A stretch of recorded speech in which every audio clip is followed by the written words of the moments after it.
This week has been filled with major headlines, both in the U.S. and abroad. One America's Rachel Asenis takes a look back through the top stories of this week. This past week, Republicans celebrate victory in a high-stakes special election in Georgia. Terror attacks hit Flint, Michigan, Paris, London, and Brussels. This week also brought the first day of summer as temperatures scorched the Southwest. And the White House hosts its annual congressional picnic with a message of unity. Here's more on those headlines and the week's top stories, in case you missed it. Republican Karen Handel claims victory in Georgia's high-stakes special election in the most expensive House race in American history. And a special thanks to the President of the United States of America. And President Trump rallies in Cedar Rapids, Iowa, touting new ideas for the border wall. We're thinking about building the wall as a solar wall, so it creates energy and pays for itself. The president also signs the VA Accountability Act, one of the largest reforms in VA history. Also, following 17 months of imprisonment in North Korea, American Otto Warmbier passes away. We begin this half hour with tragic news out of Cincinnati, Ohio. The American student released from North Korea last week has died. And Senate Republicans unveil a draft health care bill. I think it's going to come out. Obamacare is a disaster. It's dead, totally dead. And from UCLA dropout to CEO of a global startup, the head of Uber resigns. You know what? What?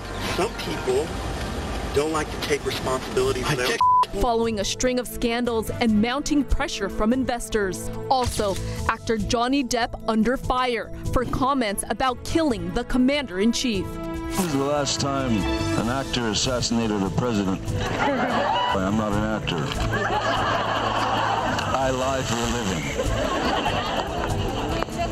However, it's been a while. And an act of terror at a Michigan airport. We begin with some breaking news out of Flint, Michigan, where Bishop International Airport is closed after a police officer was stabbed. In international headlines, terror attacks also strike London and Paris, then Belgium. Now to Europe, where authorities evacuate the central railway station in Brussels, Belgium, following a possible suicide bomb attack. In Saudi Arabia, the king's son, 31-year-old Mohammed bin Salman, is named next in line to the throne. And in the UK, the EU's failing, the EU's dying. Britain marks 1 year since its historic Brexit vote. The sun has risen on an independent United Kingdom. In weather headlines, a deadly tropical storm on one coast and a hellish heat wave on another. Tropical storm Cindy turns deadly in the northern part of the Gulf Coast. Meanwhile, on the southwest, the first day of summer brings triple-digit scorching temperatures. I'm still having fun with it. That's the only reason I'm still doing this. And a 44-year-old Air Force veteran visits the happiest place on Earth for the 2000th straight day. It wasn't about going for records or anything like that. That's been a bonus. It's just been coming and enjoying the magic of the park.